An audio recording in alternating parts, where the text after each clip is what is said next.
예배당 안에 있는 모든 분들, 그리고 온라인으로 함께하는 모든 분들, 하나님을 인격적으로 만나는 시간이 되길 간절히 소망합니다. 이 시간에 다 같이 하나님 저를 불러주셔서 감사합니다. 오늘 예배를 통해서 하나님을 인격적으로 깊이 만날 수 있도록 도와주시옵소서. 이 시간은 하나님 앞에 우리 또 지난 한 주간에 있었던 우리의 모든 죄악을 회개하며 예수 그리스도의 십자가의 보혈을 의지하며 우리의 죄를 용서해달라고 이 시간 우리 다 같이 묵상하며 예배를 준비하는 마음으로 기도하도록 하겠습니다. 기도하시겠습니다.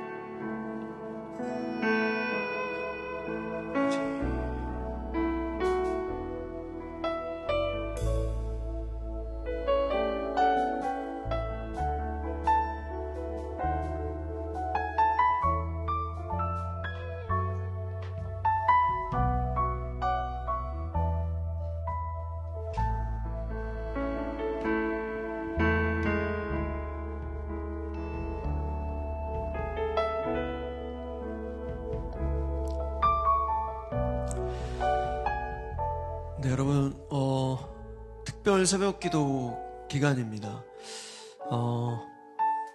여러 목사님들께서 이제 오셔가지고 말씀을 전해주시는데요. 정말 주옥 같은 설교들이 새벽에 하나님께서 말씀해 주시고 계십니다. 한 분도 빠지지 않고 하나님께서 허락해 주시고 보내주신 귀한 목사님들을 통해서 하나님의 귀한 음성을 듣기를 소망합니다. 오늘 라준석 목사님께서 새벽에 말씀을 전해주셨는데요. 이런 말씀을 하셨습니다. 7번 넘어져도 8번 일어나는 방법을 알면 된다. 그 방법은 여호와를 앙망하는 자, 새 힘을 얻을 것이다. 넘어져도 30번 넘어져도 한 번 더 일어날 수 있는 방법을 알면 된다. 그 방법은 바로 여호와를 앙망하는 자. 그 여호와를 앙망하는 것은 바로 예배의 자리에 나오는 것입니다. 예배 자리에 나와 하나님을 찬양하고 기도하고 말씀을 드릴 때 하나님께서 새 힘으로 다시 일어날 수 있는 방법을 우리에게 허락하십니다. 오늘 예배가 그런 예배가 되었으면 좋겠습니다. 넘어진 분들 괜찮습니다. 오늘 예배를 통해서 하나님께서 다시 여러분의 두 손을 잡고 일으켜 세워주실 겁니다. 다시 일어나, 할 수 있어, 괜찮아, 내가 있잖아. 하나님께서 그렇게 말씀하실 것입니다. 우리 모두 그런 귀한 시간이 되었으면 좋겠습니다. 이 시간에 우리 다 같이 찬양할 텐데요. 기도하는 마음으로 가사 한 구절 한 구절 하나님께 기도하는 마음으로 그렇게 찬양했으면 좋겠습니다.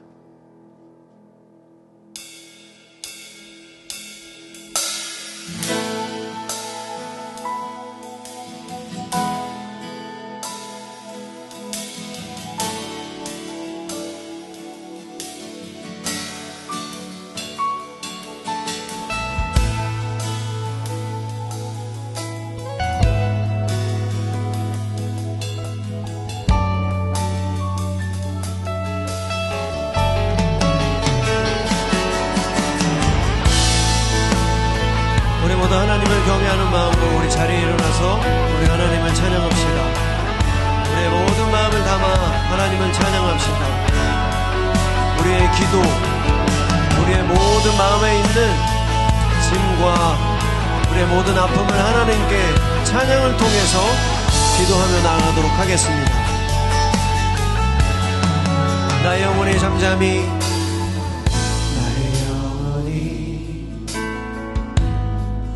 잠잠히 하나님만 바라며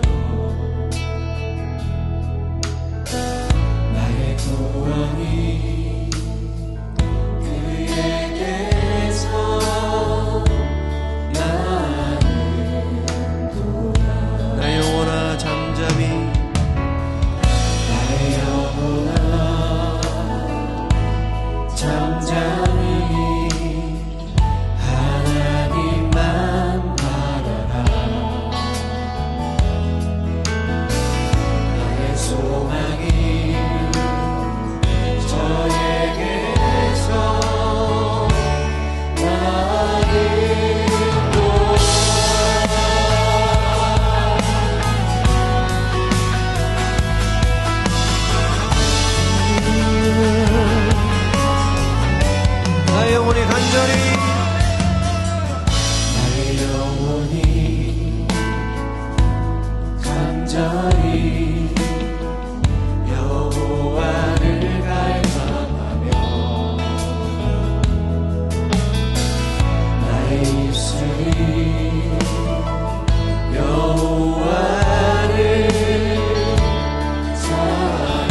찬양합시다. 나의 영혼이 간절히 여호와를 갈망하며 나의 입술이 여호와를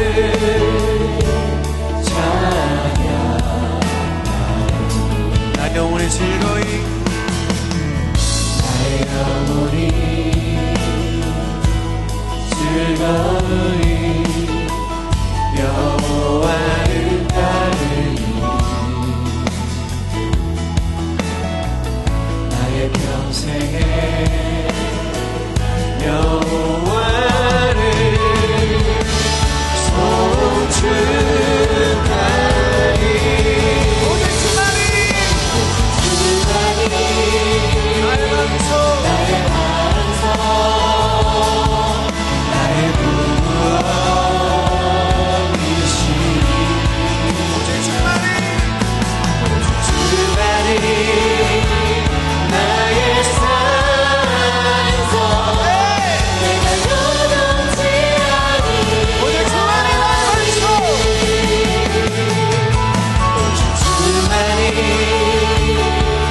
나의 반석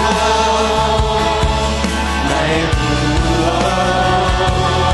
구원이시니 오직 주만이 나의 산성 주만이 나의 산성 내가 요동치 아니하리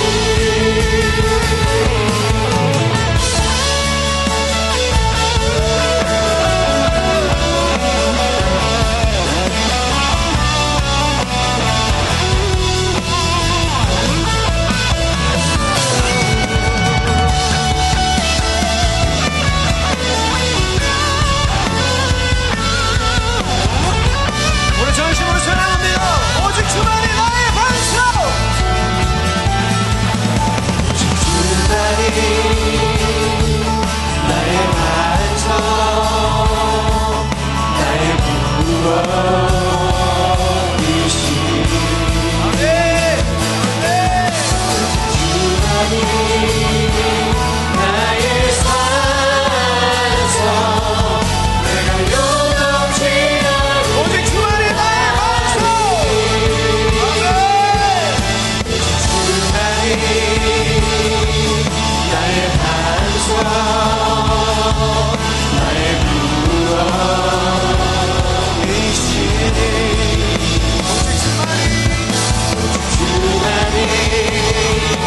나의 산성 내가 요동치 아니하리 내가 요동치 아니하리 내가 요동치 아니하리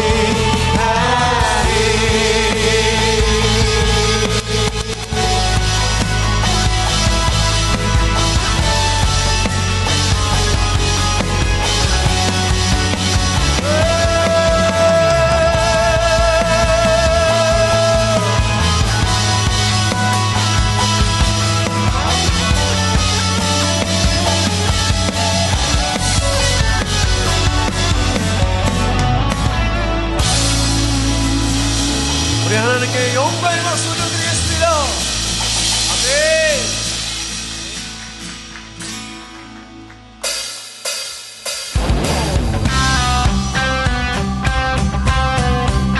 우리 감사와 기쁨의 마음으로 우리 살아계신 하나님을 찬양합시다. 오직 예수 그리스도만이 살 길입니다. 아멘. 하나님의 그 크신 사랑과 하나님의 그 크신 사랑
올려드리겠습니다. 아멘.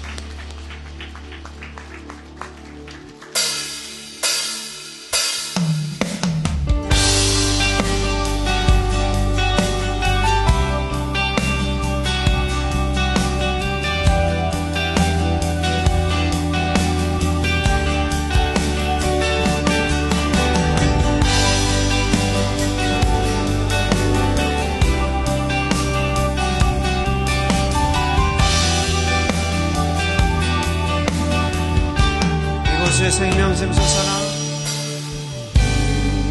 이곳에 생명 샘솟아라. 눈물 홀짝 지나갈 때에 어자나 열매 맺히고 웃음소리 넘쳐나리라.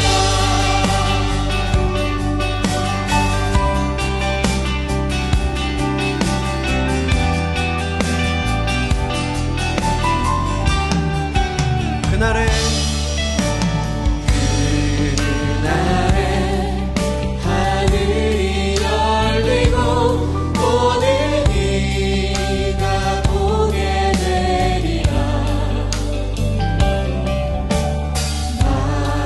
마침내 꽃들이 피고 영광의 주가 오시리라. 꽃들도 구름도 바람도 넓은 바다도 찬양하라 찬양하라 예수를. 하늘을 울리며 노래해 나의 영혼아. 은혜의 주 은혜의 주 은혜의 주.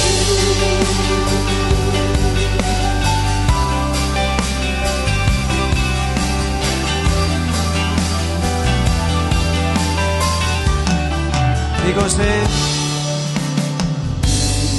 이곳에 생명 샘솟아라. 눈물 홀짝 지나갈 때에 어자나 열매 맺히고 웃음소리 넘쳐나리라. 그날에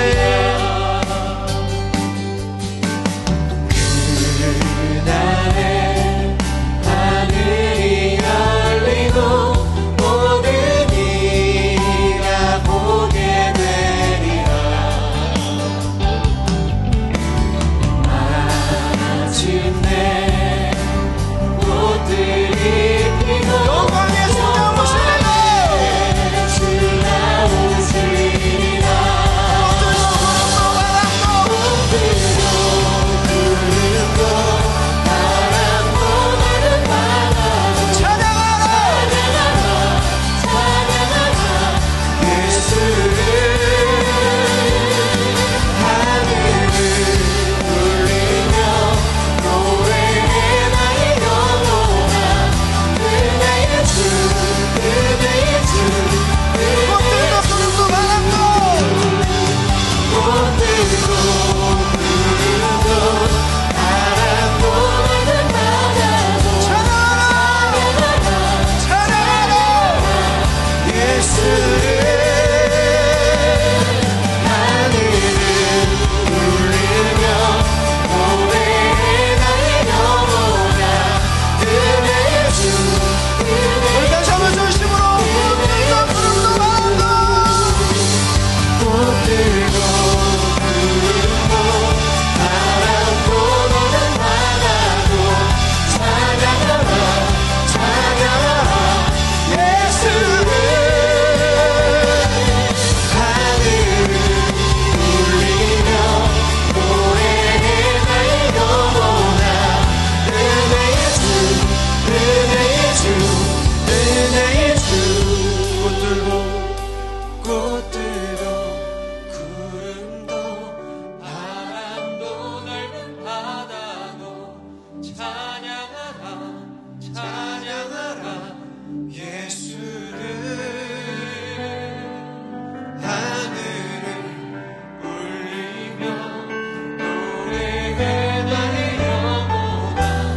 은혜의 주 은혜의 주 은혜의 주. 우리 하나님께 영광을 박수를 드리겠습니다. 아멘. 여러분, 제가 얼마 전에 저희 교회도 한번 오신 분인데요. 박한수 목사님의 설교를 듣고 되게 많은 은혜를 받았습니다. 이런 말씀하셨어요. 여러분,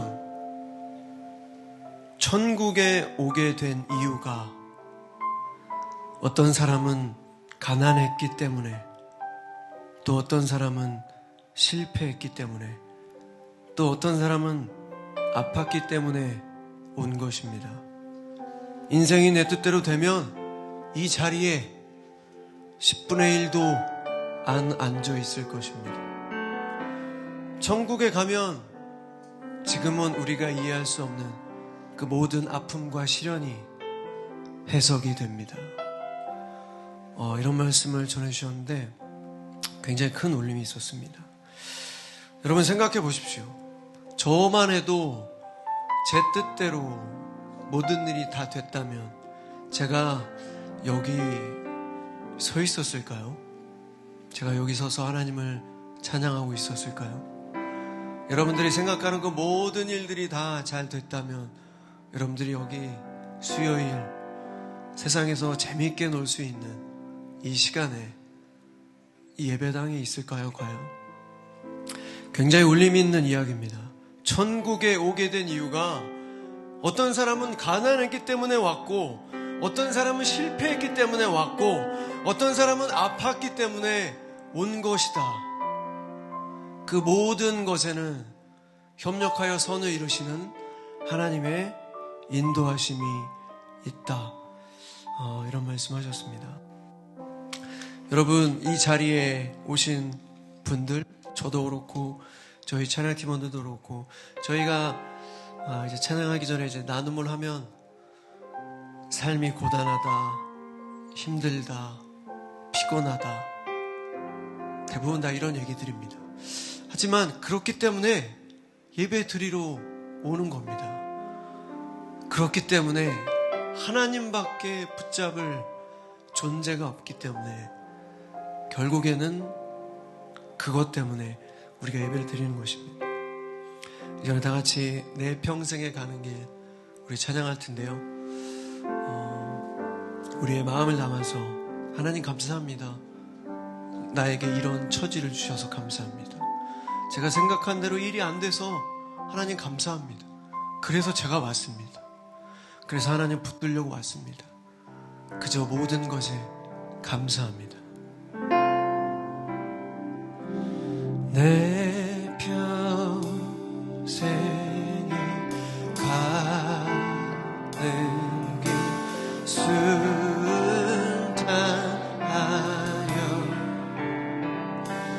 늘 잔잔한 강 같든지 그 풍파로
시간 주님의 말씀을 듣습니다.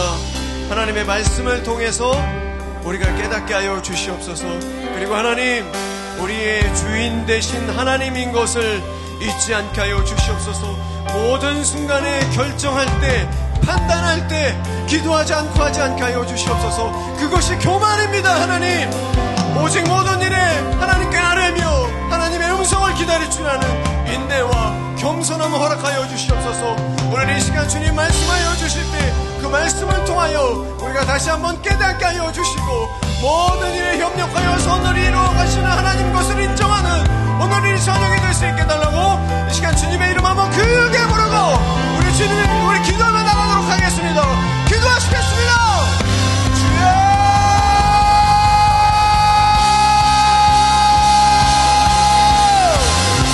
하나님 이 시간 말씀하여 주시옵소서. 아버지여, 내 삶에 내가 주인이 아닙니다. 오직 하나님께서만 주인 되십니다. 아버지여, 내 평생에 협력하여 선을 이루어 가실 만군의 여호와 하나님을 두렵고 떨리는 마음으로 섬기며 이 시간 주님 말씀하여 주시옵소서. 하나님의 말씀을 이루어서 깊이 새겨지게 하여 주시옵소서. 오직 주님의 영광을 위해 살아가는 우리 모두 되게 하여 주시옵소서.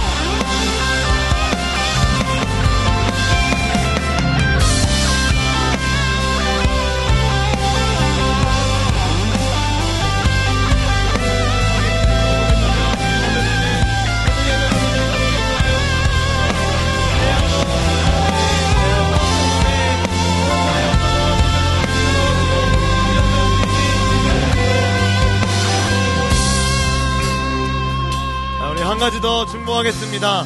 우리 수요 피러십 예배자들 중에서 나에게 다가온 문제가 해결되기를 간절히 기도하는 지체들을 위해 중보하기를 원합니다. 오랜 시간 기도해도 하나님의 명확한 뜻을 알 수 없어서 조급하거나 당황스럽거나 지쳐있는 사랑하는 동역자들에게 나를 향한 하나님의 계획과 뜻이 뚜렷해지는 은혜가 충만하게 하여 주시옵소서. 하루하루 잘 이겨내고 버텨내고 인내하면서 허락하신 고통과 어려움의 순간들을 이겨내고 넘어갈 수 있게 하여 주시옵소서. 주님 뜻대로 살아가겠노라 다짐하고 결단하는 귀한 예배 되도록 축복하여 주옵소서. 우리 그들을 위하여서 중보하겠습니다. 주여, 하나님 아버지, 이 시간 주님의 이름 앞에 하늘한 마음으로 기도합니다. 하나님 아버지, 인내 앞에서 고민하고 활동하며 어려움을 겪고 있는 사랑하는 세들 주님 붙잡아주시고 그들의 삶에 하나님 해결할 수 있는 마음을 넣어주옵소서. 하나님 말씀 앞에 온전히 나아가 이겨내고 지치지만 평안할 수 있도록 하여 주시옵소서. 하나님께서 오늘과 함께 하셔서 어렵고 지치고 힘들어하는 영혼에 하나님의 마음을 부어주시고 하나님의 말씀대로 온전하게 나아가는 그의 자녀를 위해서 붙잡아 주시옵소서. 그 자녀의 여러분처럼 내 영혼 평안해, 내 영혼 평안해, 내 영혼 평안해.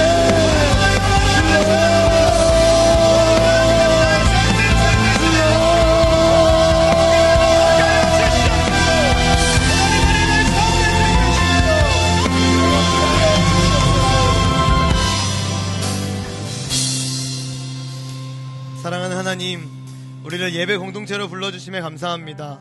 내 의지 가지고 이 자리에 앉은 것 같지만 하나님의 은혜와 부르심이 없었다면 결코 오지 못했을 것입니다. 다시 한번 자격 없는 나를 불러주심에 감사드리고 간절한 마음으로 예배드리기를 소망하오니 오늘 우리의 예배를 받아주시옵소서. 나만 예배드리고 나만 은혜 받고 나만 집중하는 개인적인 예배에 머무르지 않게 하시고 우리가 함께 예배드리고 함께 하나님 앞에 나아가는 한몸된 공동체라는 사실을 기억하게 하여 주옵소서. 특별히 오늘은 고통 속에 하루하루 버텨가고 있는 지체들을 위해 중보했습니다. 하루하루 불안하고 걱정과 근심이 끊이지 않는 것이 현실이지만 삶의 모든 순간들을 하나님께 맡기며 내 영혼 평안해, 내 영혼 평안해, 그렇게 믿음으로 고백하는 모든 피러십 예배자들 될 수 있도록 축복해 주옵소서.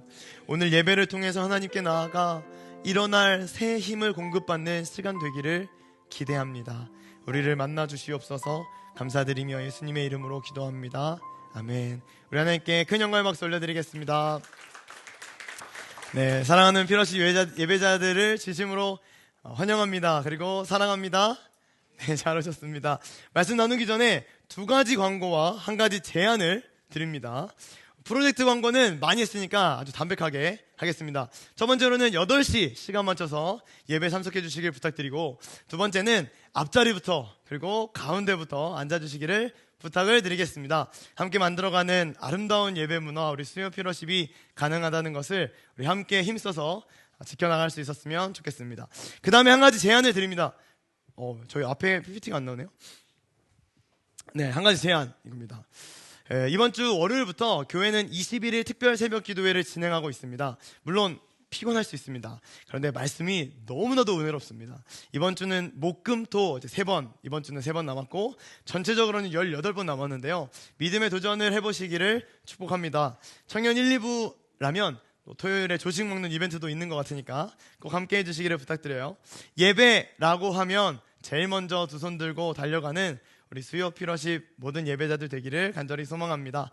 오늘 우리에게 주시는 말씀은 창세기 14장 14절부터 16절까지 말씀인데요. 14절 제가 읽고 15절 읽어주시고 16절 함께 읽는 교독의 방식으로 한번 말씀을 받도록 하겠습니다. 14절 제가 읽겠습니다. 아브람이 그 조카의 사로잡혔음을 듣고 집에서 길리고 연습한 자 318인을 거느리고 단까지 쫓아가서 그 가신을 나누어 밤을 타서 그들을 쳐서 파하고 다메섹 저편 호박까지 쫓아가서 모든 빼앗겼던 재물과 자기 조카 롯과 그 재물과 또 부녀와 인민을 다 찾아왔더라. 아멘. 네, 우리 수요 피러십 공동체는 2월을 시작하면서 창세기를 통해서 함께 은혜를 나누고 있습니다. 아마도 대부분의 크리스찬들이 성경 읽기를 시작할 때 창세기부터 읽게 될 겁니다. 그래서 익숙한 내용들도 많고 또 반가운 본문들도 자주 만나게 되는데요. 오늘 본문도 아주 잘 알고 계시는 내용이에요. 창세기 14장을 통해서 아브람이 어떻게 믿음의 조상이 되어져 가고 있는지 함께 나누고 싶고, 또 한 가지는 특별히 소돔 전쟁에서 왜 아브람이 굳이 전쟁을 할 수밖에 없었는지 나눠보기를 소망합니다. 배경을 먼저 설명해 보겠습니다. 아브람은 하나님의 부름을 받아가지고 갈대아 우르를 떠났습니다. 하나님 말씀에 순종하며 가나안까지 도착을 했는데요. 지난주에 무슨 일이 일어났죠? 네, 감사합니다. 기근입니다. 기근. 그래서 아브라함은 기근이 있어가지고 황급히 애굽으로 내려가요. 지난주 말씀으로 들었지만 부인 사레가 굉장히 미인입니다. 이 미인을 보고 애굽 사람들이 정신을 못 차려요. 결국 바로 왕에게 소문이 들어가서 사레는 왕궁으로 가게 됩니다. 이 아내를 뺏긴 거예요. 그러나 하나님께서 바로의 집에 재앙을 내리셔가지고 사레가 극적으로 왕궁에서 탈출하게 됩니다. 이때 애굽의 물건을 가지고 집으로 돌아오게 되는데요. 그 이후에 시간이 지나서 가축과 금과 은이 많아졌습니다. 이전에는 없어서 가난해서 문제였는데 이제는 많아서 문제입니다. 어떤 상황이 벌어졌는지 한번 창세기 13장 5절 6절을 한번 읽어보도록 하겠습니다. 이것도 제가 5절, 여러분 6절 읽어주세요. 아브람과 함께 다니는 롯에게도 양떼와 소떼와 장막이 따로 있었다. 시작. 그러나 그 땅은 그들이 함께 머물기에는 좁았다. 그들은 재산이 너무 많아서 그 땅에서 함께 머물 수가 없었다. 롯은 아브라함의 조카입니다. 조카예요, 조카. 우르를 떠나서 가나안에서 애굽까지 동행을 다 한 겁니다. 그러니까 이 아브라함의 믿음의 여정에 함께하면서 지속적으로 많은 것을 봤고 또 누렸고 느끼고 경험했던 조카가 바로 롯입니다. 그런데 양떼와 소떼가 너무 많아요. 그래서 목자들끼리 자꾸 싸우는 겁니다. 아브라함이 결단을 했겠죠. 롯과 헤어져야겠다. 갈라서야겠다. 그리고 롯을 불러가지고 오른쪽과 왼쪽 중에 네가 골라라. 롯이 물이 넉넉한 소돔과 고모라 지역 동쪽을 선택했습니다. 소돔은 확실히 좋은 땅입니다. 성경도 소돔이 물과 기름이 넉넉한 땅이다 이렇게 소개하거든요. 롯이 보기에도 아주 좋은 땅이기 때문에 소돔과 고모라를 고른 것이겠죠. 동시에 성경은 소돔에 대해서 이렇게도 설명을 하는데요. 이거 한번 같이 읽어보겠습니다. 시작. 소돔 사람들은 악하였으며 주님을 거슬러서 온갖 죄를 짓고 있었다. 여기서 우리는 우리 눈에 보기 좋은 것과 하나님이 보시기에 좋은 것과 차이가 있을 수 있다는 것을 알게 됩니다. 여러분이 가시는 곳, 만나는 사람, 하는 말, 짓고 있는 표정, 하루 24시간, 일주일 168시간의 모든 생활들은 사람들이 보기에 좋은 모습 모습인가요? 아니면 하나님 보시기에 좋은 모습인가요? 사람을 기쁘시게 하고 사람을 만족시키는 인생이 있을 수 있겠고, 하나님을 기쁘시게 하고 하나님을 만족시키는 인생이 있을 수 있을 겁니다. 온 땅을 창조하시고 통치하시는 사랑하는 나의 주님을 기쁘시게 하고 주님을 만족시키는 여러분들의 삶, 또 저의 삶이 되기를 간절히 소망합니다. 롯은 동쪽으로 갔고요, 아브라함은 가나안 땅에 살면서 헤브론의 마물의 서쪽에서 살게 됩니다. 그런데 이제 롯에게 문제가 생겨요. 가나안에 도착했을 때 기근이 왔다고 했잖아요. 소돔 근처에 살던 롯에게는 기근이 아니라 전쟁이 일어납니다. 감당하기 어려운 고난이 찾아온 거예요. 오늘의 주 배경은 소돔성 전쟁에 대한 내용입니다. 지도를 한번 준비해 봤는데 잘 보일지 모르겠네요. 네, 소돔을 찾으셨나요? 네, 감사합니다. 앞에 앉아야 될 이유가 분명하죠, 그죠? 소돔, 지금 확대해 보면 이렇게 여기가 이제 소돔의 지역입니다. 소돔뿐만 아니라 이제 그 아래로 고모라, 소알, 아드마, 스보임까지 5개가 연합을 한 겁니다. 이들은 엘람 왕 그돌라 오메를 섬기고 있었습니다. 12년 동안이나 섬겼는데 당연히 조공도 바쳤겠죠. 그런데 13년째가 되자 반란을 일으키고 싶은 거예요. 그것도 남쪽 5개의 연합군이 한꺼번에 반란을 일으킨 겁니다. 당시에 뭐 세계 대전이라 부를 만큼 아주 큰 전쟁이었습니다. 그러나 막상 전쟁이 딱 시작하자마자 끈적한 역청이 이 남쪽 소돔 쪽 군대를 움직이지 못하게 합니다. 그래서 가지도 못하고 뒤로 가지도 못하고 이 끈적한 역청에 그냥 발이 묶여버린 겁니다. 그래서 생각보다 전쟁은 굉장히 허무하게 끝났습니다. 승산이 있다고 생각을 하고 시작한 전투였는데 아주 허무하게 끝이 났고, 14장 11절을 보니까 그래서 쳐들어온 네 왕, 요 네 왕은 저 위쪽에서의 네 왕인데 소돔과 고모라에 있는 모든 재물과 먹거리를 다 뺏어갔죠. 당시 전쟁은 이기면 다 가져가는 전쟁입니다. 그러므로 소돔과 고모라에 있는 모든 재물, 먹거리, 사람까지 다 가져갔어요. 여기서 한번 여러분들에게 질문을 드려봅니다. 5지역, 아까 소돔 쪽 5지역 연합군들 바본가요? 멍충이들인가요? 절대 그렇지 않습니다. 전투병사들이에요. 훈련된 사람들이고, 또 전략이 없었나 하면 전략도 있었습니다. C팀 골짜기로 불렀거든요. C팀 골짜기 유리한 지형에서 전투를 시작했습니다. 그런데 너무 비참하게 또 허무하게 무너지고 말았어요. 우리의 인생과 참 닮아있다라는 생각을 하게 됩니다. 이영표 축구 선수를 잘 아시죠? 지금은 기업인으로 소개가 되기도 하고 축구 해설위원 이렇게 소개하기도 하는데요. 인터뷰를 이렇게 본 적이 있어요. 자기는 인생의 계획을 안 한다는 거예요. 어린 시절에는 계획하기를 정말 좋아했던 축구 선수였대요. 그러나 하나님을 만나고 나서 자신의 계획이 언제나 악할 뿐임을 깨닫게 되고, 계획대로 잘 되지 않는다는 현실 앞에 그가 선택한 마음은 어떤 상황 앞에 있더라도, 어떤 환경 앞에 있더라도 하나님께서 나에게 허락하신 가장 좋은 길이다 믿으면서 살아가고 있다라는 말을 하더라고요. 남쪽 지역 5개 연합군, 아마도 이 13년의 조공 생활을 마치고 이번엔 진짜 엘람, 이 그돌라 오멜에게서 제발 좀 벗어나 보자, 이런 외침을 수도 없이 했을 겁니다. 다짐도 했고 결단도 했고요. 그러나 허무하게도 실패로 막을 내리는 거예요. 지리를 잘 안다고 생각해서 C팀으로 불렀는데 분명히 자신 있는 게임이었는데 역청 구덩이에 빠지고 살아남은 사람들만 어렵게 저쪽 산으로 이쪽 산으로 도망칩니다. 그리고 모든 것을 다 잃어버린 인생이 됐어요.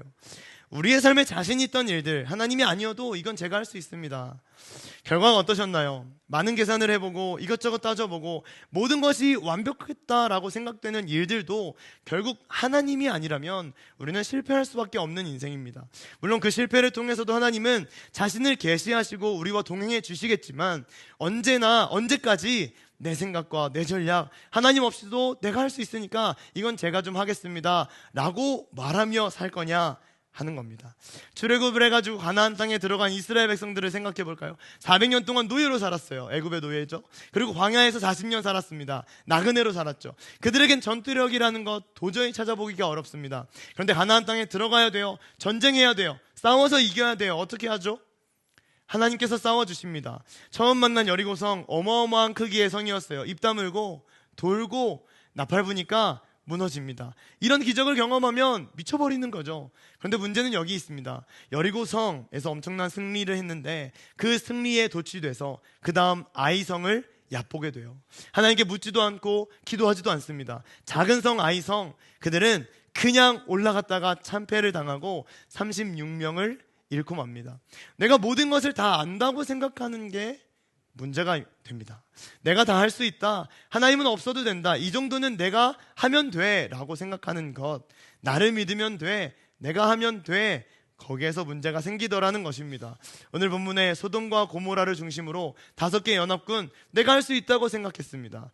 참패를 당했죠. 사람이며 물건이며 짐승이며 다 끌려가는데 여기에 아브람의 조카 롯도 같이 포로로 끌려갑니다. 당시 아브람은 헤브론 근처에 살고 있다고 성경이 기록하고 있어요. 요단의 서편입니다. 소돔이 전쟁에서 패배했다는 그 소문을 듣게 되거든요. 사실 뭐 그런 소문을 듣고 아브람이 이렇게 말하면 그만입니다. 아이고야, 참 안타깝게 됐구나. 내가 하나님께 기도할게. 왜냐하면 뭐 소돔의 패배, 뭐 고모라의 패배, 이게 아브라함에게 직접적인 영향을 미치지 못합니다. 한 귀로 듣고 한 귀로 흘려버리면 돼요. 놀랍게도 아브라함이 곧바로 318명을 데리고 북방 4개 나라 연합군을 쫓아갑니다. 이 사실 이런 행동들은 정신 나간 결정입니다. 합리적으로 논리적으로 생각해보면 4명의 왕들은 연합국이거든요. 나라예요, 나라. 4개 나라가 연합해서 쳐들어왔는데 고작 사병들을 300명? 그것도 나라가, 군대가 훈련시킨 사람들이 아니라 아브라함이 집에서 훈련시킨 사람들을 데리고 따라간 겁니다. 이렇게 말도 안 되는 싸움인데 여기서 하나님은 승리를 주십니다. 전면전은 이길 수가 없다고 판단하고 밤에 사병들을 나누어서 급습했어요. 그리고 승리를 거머쥡니다. 이후에 승리에 대한 결과가 이런데요. 한번 같이 읽어주시면 좋겠습니다. 14장 16절 시작. 그는 모든 재물을 되찾고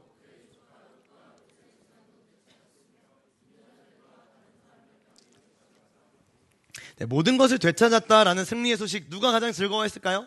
당연히 소돔의 왕이겠죠. 패전국이었던 소돔 왕이 너무너무 기뻤을 겁니다. 나라가 실패했는데, 나라가 망할 뻔했는데 한 개인이 해냈다고 하니까 얼마나 감사해요. 그래가지고 저 멀리 있는 그 왕들을 막 쳐부수고 돌아오는 아브라함을 맞으러 나갑니다. 여기에 살렘 왕도 같이 나가요. 여기 살렘은 예루살렘 왕이라고 보시면 될 것 같은데요. 아브라함이 여기서 살렘 왕에게 11조를 떼어 하나님의 제사장에게 주고 그 외의 모든 물건은 소돔 왕에게 줍니다. 소돔 왕이 가져가세요 했어요. 근데 아브라함이 신발끈 하나도 가지지 않겠다 합니다. 자, 이 사건은 이렇게 이제 마무리가 되고 14장은 끝납니다. 이 사건에서 하나님은 아브라함을 2가지로 훈련하시고 계십니다. 아브라함이 어떤 훈련을 받게 되었는지를 한번 나눠보고 싶은데요. 하나님은 아브라함의 어떤 부분을 훈련하셨나? 첫 번째 한번 따라해 주시면 좋겠습니다. 시작. 이기심을 버리는 훈련. 지난주 말씀을 좀 생각해보면 아브라함이 애굽에 내려가면서 엄청나게 불안함을 가지고 있었던 것으로 보여집니다. 아내 사례를 뺏겨도 어떤 조치를 하지 못해요. 두렵고 또 떨리고 무서워요. 그래서 일부러 거짓말하게 만들고 자기 목숨을 부지하려고 하는 이기적이고 비겁한 모습도 보여주죠. 그러나 오늘 본문에서 아브라함은 불안함, 이기심 많이 극복했습니다. 물론 아예 사라졌다라고 하기는 어렵겠습니다만 정말 많이 달라진 모습을 보여줘요. 전투에 나갈 때 분명히 불안했을 거예요. 열심히 적진을 향해 달려가면서도 아마 아브라함 머릿속에 이거 진짜 맞는 건가? 이런 생각을 했을 겁니다. 현실적으로는 말이 안 되는 싸움이니까요. 그러나 갑니다. 하나님을 신뢰하면서 가는 거예요. 애굽 땅에서 하나님이 보여주셨던 그 기적들을 묵상하면서 가는 겁니다. 아브라함이 믿음의 조상이 되어야 하고 하나님께 쓰임받는 사람이 되기 위해서 하나님은 훈련을 시키시는데 용기를 가지고 전투에 나감을 통해서 아브라함 안에 두렵고 떨리고 불안하고 이기적인 마음들을 강하게 하십니다. 승리를 한 이후에도 동일합니다. 이기적인 마음이 있었더라면 승리한 이후에 영광을 자기에게 돌렸을 겁니다. 그러나 살렘 왕의 말을 듣고 아브라함은 곧바로 인정하는데요. 살렘 왕이 이런 말을 하거든요. 제가 읽어드릴게요. 아브라함은 들으시오. 그대는 원수들을 그대의 손에 넘겨주신 가장 높으신 하나님을 찬양하시오. 아브라함은 가지고 있는 모든 것에서 열의 하나를 멜기세덱에게 주었다.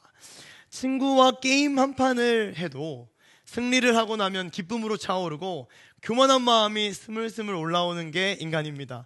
그런데 5개 나라 연합군도 해내지 못한 일을 단숨에 개인이 해결하고 돌아왔어요. 아브라함에게 이 기세가 얼마나 당당하고 자신있고 자칫하면 교만으로 갈 수 있는 상황이겠습니까? 그런데 본문에서 아브라함은 자기에게 영광을 돌리지 않습니다. 그게 멋있는 거죠. 그게 하나님의 훈련의 방법입니다.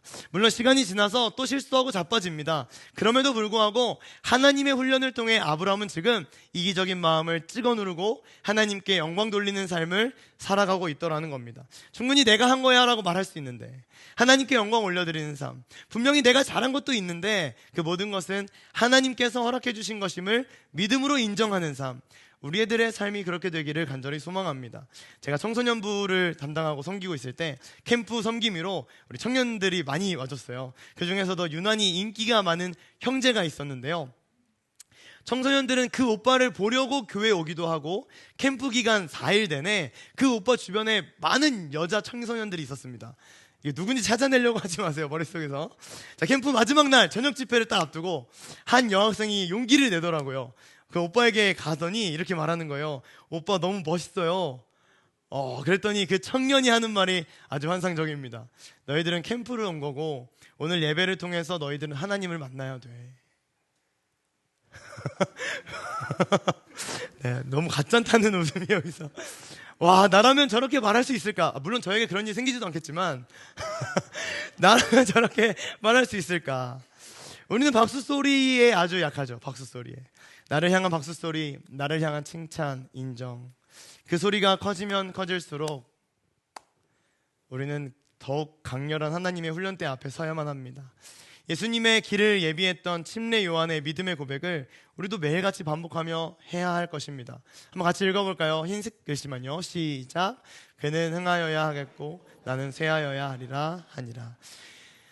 내가 주인 되려고 하고 내가 앞서가려고 하고 이기적인 마음을 가지고 인정과 칭찬에 갈급했던 모습들이 우리에게 다 있습니다. 그 모습을 좀 내려놓고 주님을 주님으로 인정하게 되는 오늘의 예배가 되기를 소망합니다. 하나님이 아브라함의 첫 번째 이기심을 버리는 훈련을 시키셨다면 두 번째도 한번 따라해 주시면 좋겠습니다. 시작.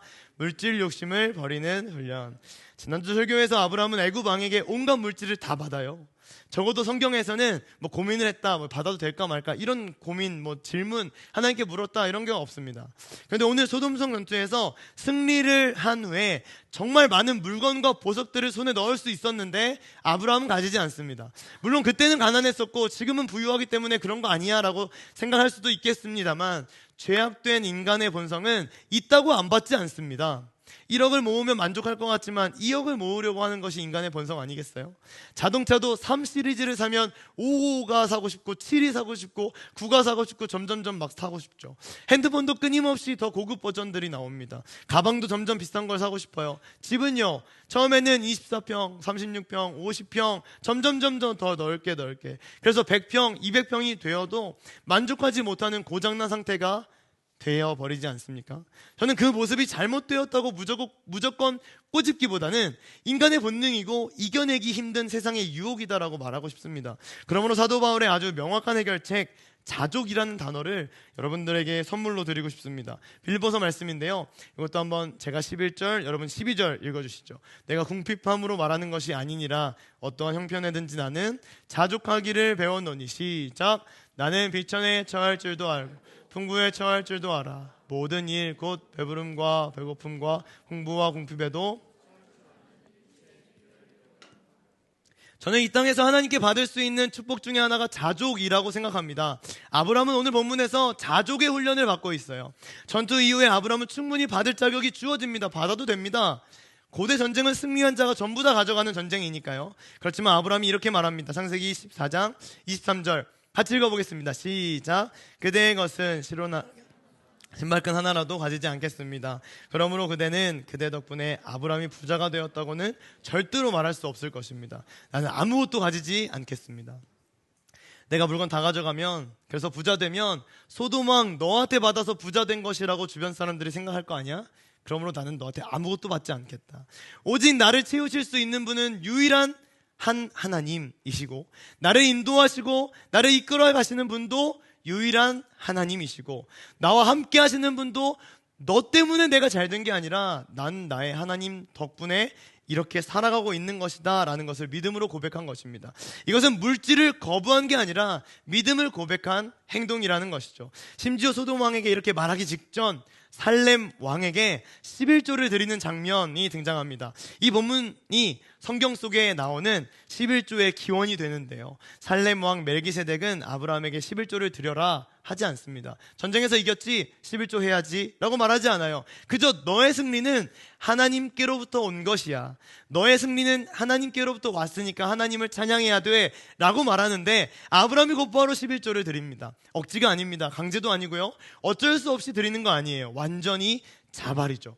마지막 구절을 한번 읽어보면 좋겠는데 14장 20절 마지막 구절입니다. 시작. 아브라함은 들으시오. 그대는 원수들을 그대의 손에 넘겨주신 가장 높으신 하나님을 찬양하시오. 아브라함은 가지고 있는 모든 것에서 열의 하나를 멜기세덱에게 주었다. 어쩌면 이 전쟁을 치르면서요, 아브라함은 경제적으로 손실이 생겼을지도 모르겠어요. 전쟁에 다녀왔으니까 군대를 복구하는데 돈이 들었을 거고, 또 뭐 군인들의 사기 증진을 위해서 고기도 한번 사줘야 되지 않겠습니까? 무엇보다 아무것도 안 받았는데, 소돔 왕에게 아무것도 안 받았는데 11조를 드리라고 하면 세상적으로 계산해 봤을 때는 손실이 더 클 것 같습니다. 그러나 아브라함은 이제 이런 일에 마음을 두지 않아요. 애굽 왕 바로의 마음을 돌리셔서 물질을 하시는 하나님을 경험한 이상 내 물질의 주인은 이제 오로지 하나님입니다의 고백을 하는 것이죠. 사소한 물질에 내 목숨을 걸지 않겠다. 사소한 물질에 내 마음을 쏟지 않겠다. 물론 이 부분 또한 시간이 지나면 넘어지고 자빠지고 하나님이 아니라 또 내가 주인 되어 살아가게 될 순간들이 생기겠습니다만, 적어도 오늘 본문에서는 곧바로 10의 1을 떼어 하나님께 드림으로써 내 믿음을 삶으로 증명하고 있다는 거죠. 여러분의 11조 생활은 어떠신가요? 누가 시켜서 어쩔 수 없이 울며 겨자 먹기로 하고 계신 것은 아니겠죠.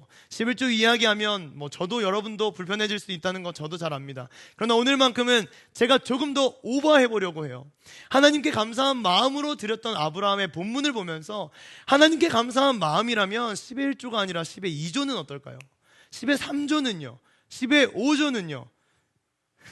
점점 표정이 어두워지시는 것 같은데, 감사한 마음이 너무나도 큰데, 나 같은 인생 돌보아 주신 하나님의 사랑이 너무나도 큰데 무엇이 아깝단 말입니까?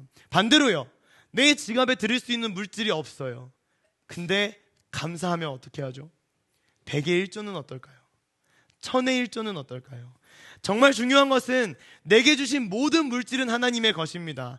이 죄인에게 재물을 허락하신 하나님께 감사드립니다 라는 고백을 하나님이 받고 싶은 것이지, 몇천, 몇백, 몇 원까지 철저하게 10분의 1을 딱 잘라가지고 드리는 게 중요한 것은 아니라는 것을 말하고 싶습니다.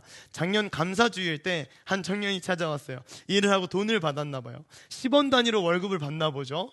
제가 정확한 금액은 기억이 안 나는데 요쯤이었던 것 같아요. 235만 5,230원 받았다고 일단 해볼게요. 저한테 질문이 뭐냐면, 교회에 헌금을 하는데 1원 단위로 헌금을 해도 되냐 이렇게 질문을 하더라고요. 이게 무슨 말인지 아시죠? 그러니까 우리가 지금 살아가면서 주로 1원, 10원 잘 안 쓰잖아요. 그런데 이 청년이 11조를 하려고 하는데 10분의 1을 정확하게 해보니까 23만 5,523원이었나 봐요. 교회에게 이 3원을 하면 피해가 되지 않을까 이런 고민을 하면서 저한테 물어본 거죠. 순수하죠? 우리 교회 청년들 진짜 순수하고 예쁩니다. 기도 많이 해주세요. 네, 제가 이제 대답을 해야 되니까 대답했습니다. 너 안에 감사한 마음이 있으면 올림해서 24만 원. 네 안에 감사한 마음 없으면 버림해서 23만 원. 얼마인지도 중요하지만 더 중요한 것은 마음이죠. 오늘 아브라함의 11조는 철저하게 감사의 표현입니다.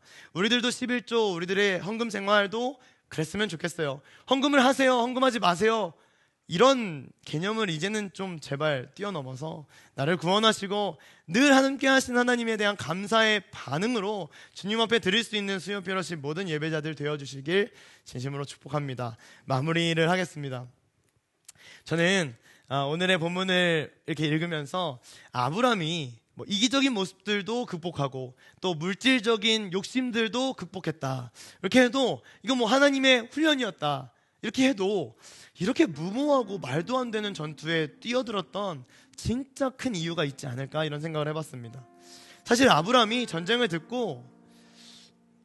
소식을 듣고 안 가면 그만이잖아요. 꼭 가야 되는 전쟁이 아니니까. 안 가도 아무도 뭐라고 안 합니다. 아브라함은 서쪽에서 동맹군들 많이 모으고 평안한 삶을 살고 있었어요. 전투는 목숨 걸고 하는 겁니다. 서바이벌 게임이 아니잖아요.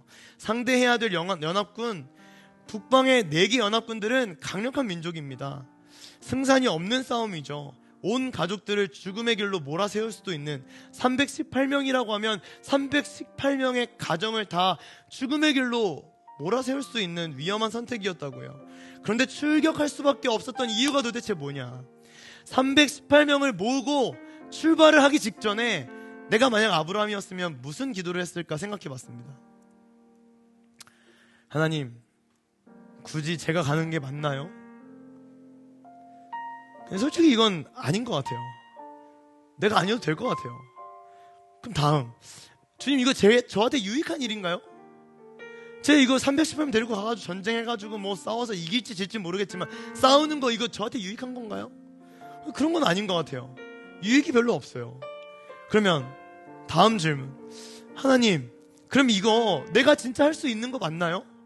근데 그건 진짜 아닌 것 같아요. 왜냐면 300명으로 어떻게 이겨요? 그럼 제가 왜 가야 됩니까? 아니, 제가 왜 가야 됩니까? 솔직히 무섭습니다. 제가 왜 가야 됩니까? 근데 거기에 하나님은 네 조카가 잡혀있다. 네 조카가 잡혀있다. 제가 아브라함이면, 죄송합니다, 용서해 주시고 들어주세요. 제가 아브라함이면 만약 하나님 네 조카가 잡혀있다 그러시면 걔 싸가지 없는 녀석이에요. 제가 살려줘야 될 이유가 전혀 없는 애입니다. 이렇게 얘기했을 것 같아요. 거기에 대한 하나님의 반응을 생각해 봤는데 이런 반응. 내가 롯을 사랑하고 있어. 내가 롯을 사랑하기 때문에 네가 가야 돼. 저는 이 지점에서 아브라함이 일어섰을 것 같습니다. 저는 이 지점에서 아브라함이 움직였을 것 같아요. 하나님 아버지의 마음인 거죠. 성경은 아브라함의 감정을 기록하진 않습니다. 다만 당장 출전을 결정한 이유를 보니까 딱 하나 14절에 어떻게 되어 있냐? 조카가 사로잡혀 갔더라. 이거 말 하나밖에 없어요. 조카가 사로잡혀 갔더라. 사실 롯은 아브라함을 존대하지 않았던 예의 없고 무질서한 조카입니다. 아브라함 입장에서는 롯이 배신자요, 신경 쓰지 않아도 될 만한 관계고, 소돔이 무너질 때 아이고 네가 선택한 거 네 책임이지 임마 라고 외면할 수 있었을 겁니다. 그러나 아브라함은 자기 시선으로 롯을 바라보지 않아요. 긍휼히 여기는 마음, 불쌍히 여기는 마음, 그게 아브라함에게 생겨났던 거죠. 하나님은 하나님 아버지의 마음을 아브라함에게 주세요. 그 마음을 소유하는 훈련을 하고 계신 거다. 저에게 어떤 집사님이 이렇게 말씀하세요. 목회자에게 가장 중요한 자질이 뭐인 것 같으세요? 제가 고민을 많이 하다가 대답을 이것저것 했습니다. 그 집사님의 답변, 긍휼히 여기는 마음. 하나님은 그 긍휼히 여기는 마음을 아브라함에게 훈련시키고 계신 것 같다. 한 영혼을 사랑하는 마음, 배려하고 아끼고 그 사람을 긍휼하게 볼 줄 아는 마음, 이건 하나님에게서 나오지 않으면 인간이 절대 가질 수 없는 마음입니다. 그 마음으로 소돔을 바라보니까, 그 마음으로 롯을 바라보니까 일어날 수밖에 없는 거죠. 300명인지 30명인지 3000명인지 모르겠지만 하나님 아버지의 마음이 부어지니까 갈 수밖에 없는 겁니다. 하나님의 마음으로 훈련되고 하나님의 마음을 가지게 해달라고 간구할 때 승리는 따라오는 것이고요, 이기적인 마음 이겨낼 수 있게 되고, 물질에 대한 욕심도 이겨낼 수 있게 되고, 무엇보다 내 힘으로는 도저히 할 수 없었던 하나님의 역사를 이루어갈 수 있게 되더라. 사랑하는 여러분, 오늘 본문을 묵상하며 우리가 하나님의 마음을 갈망하기를 소망합니다. 하나님 마음이 있는 곳에 나의 마음도 있기를 원해요. 하나님 눈물이 고인 곳에 나의 눈물도 거기 고이기를 원해요. 하나님 바라보고 계신 영혼에게 나의 두 눈이 향하길 원합니다. 하나님이 울고 계신 그 어두운 땅에 나의 두 발도 향하기를 원합니다. 우리들의 삶에 어디를 가든 누구와 만나든 다 상관없어요. 다만 하나님의 마음과 함께 움직여보는 인생 되면 어떨까요? 우리를 그렇게 훈련시켜 가실 하나님을 찬양합니다. 우리 이 찬양으로 나의 믿음을 한번 고백해보고 싶은데요, 아버지 당신의 마음이 있는 곳에, 우리 찬양으로 나의 믿음을 한번 고백해보고 하나님 아버지의 마음을 공급받는 그런 기도의 시간이 되기를 소망합니다. 아버지 당신의 마음이 있는 곳에, 아버지 당신의 마음이 있는 곳에 나의 마음이 있기를 원해요. 당신의 눈물이 고인 곳에 나의 눈물이 고이길 원해요. 아버지 당신이 바라보는 영혼에게 나의 눈이 향하길 원해요. 아버지 당신이 울고 있는 어두운 땅에 나의 두 발을 나가길 원해요. 아멘. 나의 마음 아버지의 마음 알아. 내 모든 뜻 아버지의 뜻이 될 수 있기를. 나의 온몸 아버지의 마음 알아. 내 모든 삶 당신의 나의 마음이 아버지의 나의 마음 아버지의 마음 알아. 내 모든 뜻 아버지의 뜻이 될 수 있기를. 나의 온몸 아버지의 말 알아. 내 모든 삶 당신의 삶. 우리 한 번 더. 나의 마음이 나의 마음 아버지의 말 알아. 내 모든 뜻 아버지의 뜻이 될 수 있기. 나의 온몸 아버지의 맘 알아. 내 모든 삶 당신의 삶 되기를.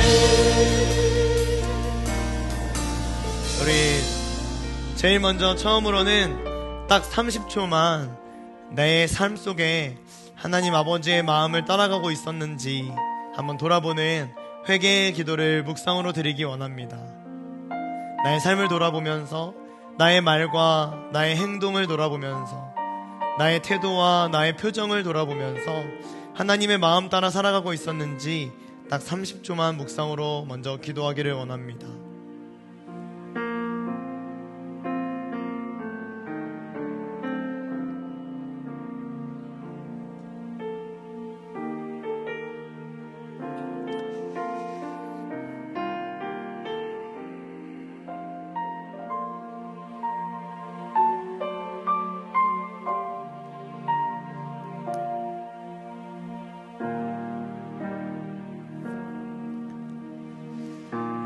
이번에는 통성으로 한번 기도했으면 좋겠는데요. 하나님의 마음을 갖게 해주세요. 매일같이 내가 주인 되어서 내 생각과 내 전략과 내 계획과 이거 가지고 아둥바둥 살아가지 않고 하나님 아버지의 마음이 내게 부어지게 해주세요. 그래서 하나님 아버지의 마음 가지고 살아가고 또 말하고 행동하게 도와주세요. 매일같이 짓는 죄악의 문제 앞에서 하나님이 나를 어떻게 바라보실까? 매일같이 짓는 죄악의 문제 앞에서 하나님 아버지의 마음으로 나를 돌아보게 도와주세요. 어디를 가든 누구를 만나든 나의 모든 말과 행동이 하나님을 기쁘시게 하는 삶이 될 수 있도록 축복해 주세요. 하나님의 마음으로 이 땅을 살아가는 주의 자녀가 되게 하여 주세요. 주여 외치고 기도하겠습니다. 주여. 하나님 아버지 주님 앞에 간절한 마음으로 기도합니다. 하나님 아버지의 마음을 가지고 이 땅을 살아가기를 원합니다. 하나님, 내 생각과 내 감정과 내 마음과 내 것으로 살아가지 않고 하나님 아버지의 마음으로 주님 앞에 온전히 살아가는 주의 자녀가 될 수 있도록 잡아주시옵소서. 주여. 하나님 아버지의 마음으로 내 죄를 바라보고 하나님 아버지의 마음으로 주변을 바라보고 하나님 아버지의 마음으로 주변에 살아갈 수 있도록 잡아주시옵소서. 주여. 주여.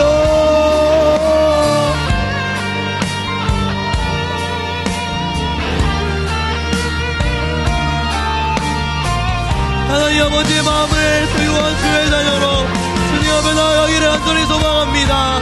주여, 주여, 하나님께서 나와 함께 하셔서 하나님이 주여서 이건 하나님의 일하심을 함께 바라보며 주님 앞에 나아갈 수 있도록 잡아주시옵소서. 주님,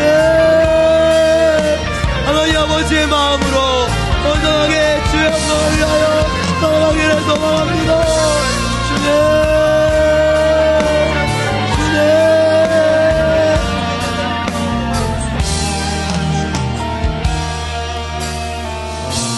우리 하나님 앞에서 한 번만 더 통성으로 기도하기를 원합니다. 오늘 아브라함은 이기심의 훈련, 또 물질의 훈련을 받습니다. 저는 오늘 아브라함이 훈련받았던 이 두 가지 내용을 가지고 우리도 함께 기도하기를 간절히 소망합니다. 하나님, 내 안에 이기적이고 또 두렵고 떨리는 여러 가지 마음들, 감정들, 이것들을 좀 내려놓고 나만 생각하는 그리스도인이 아니라 주변을 돌아볼 수 있는 하나님의 아버지의 마음을 허락해 주옵소서. 이기적인 마음을 버리는 훈련 하나님 시작하여서 주변을 돌아볼 줄 아는 그런 믿음의 사람 되게 하여 주옵소서. 기도했으면 좋겠고요. 두 번째는 물질을 움켜주고 내 돈이라 생각하며 돈의 늪에 허우적거리지 않게 하여 주옵소서. 주님의 것은 주님의 것이라 인정하며 살아가는 내가 되게 하여 주옵소서. 아브라함을 훈련시키신 하나님 아버지의 마음을 생각하면서 우리 이기적인 마음 버리고 물질 움켜쥐지 않게 해달라고 주여 외치고 기도합니다. 주여,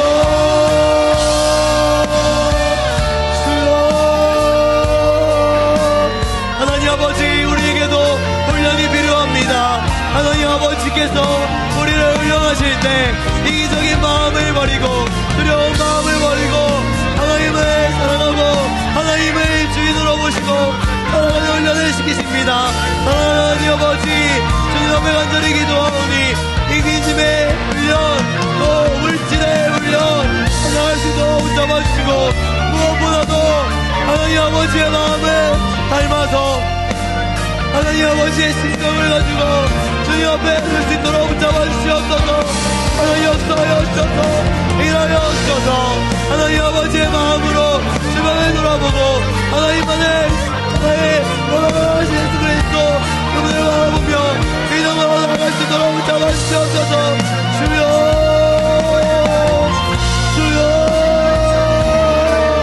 하나님 아버지, 하나님의 놀라운 훈련대 앞에 우리가 서기를 원합니다. 멈출 때에 당황하지 않고 도망하지 않고 인정과 진정 바라보지 않고 주님 바라보기를 소망합니다. 역사하여 주시고 일하여 주시옵소서.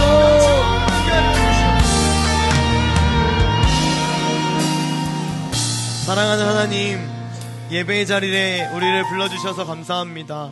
매일같이 죄만 짓고 살아가는데 또 용서해 주시고 또 기회를 주시며 은혜를 베풀어 주신 하나님의 크신 사랑 앞에 설 수 있게 해주셔서 감사합니다. 구원하여 주신 것도 너무나도 감사한데 이제 내 삶에 하나하나 훈련시켜 주시며 나를 성장의 길로 인도하여 주시니 감사합니다.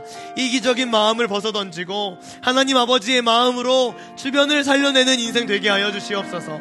물질의 주인이 하나님이심을 믿음으로 고백하며 삶으로 실천하게 하여 주시옵소서. 무엇보다도 하나님 아버지의 마음을 갖기를 소망합니다. 하나님을 기쁘시게 하는 삶을 살아가기를 간절히 원합니다. 하나님께 모든 영광 올려드리기를 간절히 원하오니 하나님 아버지의 마음으로 이 땅을 살아가는 진짜 그리스도인, 진짜 주의 자녀 되게 하여 주옵소서. 오직 주께서는 너희를 대하여 오래 참으사 아무도 멸망하지 아니하고 다 회개하기에 이르기를 원하시느니라. 주 예수 그리스도의 은혜와 하나님의 사랑과 성령의 교통하심이 영원히 함께 있을지어다. 아멘.